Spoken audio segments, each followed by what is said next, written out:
Hi అండి, అందరికీ శనార్థి. నేను మీ జోగిని సరోజమ్మ. ఇవాళ మా భక్తులు వాళ్ళ బాబు కళ్యాణం ఖాయమైనందుకు మన కాళికామాతకు ఓడిబియ్యం తీసుకొచ్చారనమాట. సో ఎవరెవరైతే మొక్కుతూ ఉంటారో అట్లా అమ్మవారికి ఓడిబియ్యాలు కానీ బోనాలు కానీ యాటలతో బోనాలు చేయడం కానీ అట్లా వాళ్ళు ఏదైతే మొక్కుతుంటారో వాళ్ళు అలా అలా తెస్తూ ఉంటారనమాట. సో చూసారు కదా, ఇవాళ చండీ హోమం కూడా అమ్మవారి అమావాస్య సందర్భంగా చండీ హోమం కూడా జరిగింది.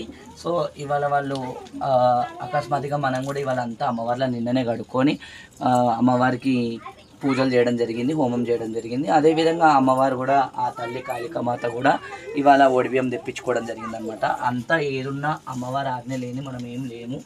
కావున ఇట్లా జరుగుతూనే ఉంటాయి కాబట్టి మనం ఏదున్నా అమ్మవారి దయ మన అందరిపైన ఉండాలని కోరుకుంటూ ఆ అమ్మవారికి గాజులు, చీరె, సారె ఇవన్నీ తేవడం జరుగుతుంది. కాబట్టి ఇట్లా ఓడివాళ్ళు అనేది ఒక మన తెలంగాణ సాంప్రదాయంలో ఇది ఒక సాంప్రదాయం అనమాట. మొక్కిన మొక్కులు కోరికలు తీర్చంగానే అమ్మవారికి మనం ఓడివాళ్ళు వేయడం జరుగుతుంది.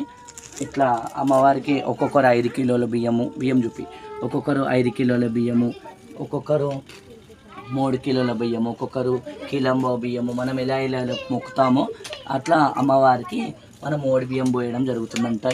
ఏంటంటే మన తెలంగాణ సాంప్రదాయంలో అమ్మవార్లతోని మొదటగా ఏ పూజ చేసినా మనం అమ్మవార్లతోనే చేయడం జరుగుతుంది. కావున ఇలా తెలంగాణ సాంప్రదాయంలో ఓడిబియ్యం అనేది పోయడం జరుగుతుందన్నమాట. అందరికీ శనార్థి. Please subscribe my channel and like my channel.